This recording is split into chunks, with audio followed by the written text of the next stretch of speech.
In this tutorial, we're going to go over how to find the sum of all numbers 1 to 100, which is a common question asked in programming. The easiest way to do so is using the built-in function with sum and range, and we can just do 1 to 101 as it drops off the last variable. So this is essentially 1 to 100. You can see that gives us 50/50.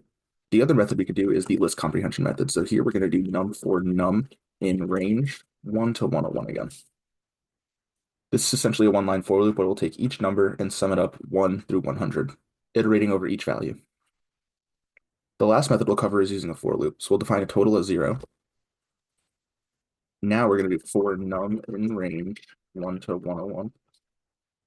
Enter. And we can do total plus equals num. And at the end, we can just have a return total. And now we can see what this did. So we define an empty variable. We then loop that in and add each sequence to the current running total. So this is 3 ways to answer this one question. As per usual, there's many other ways, but these are 3 the simplest.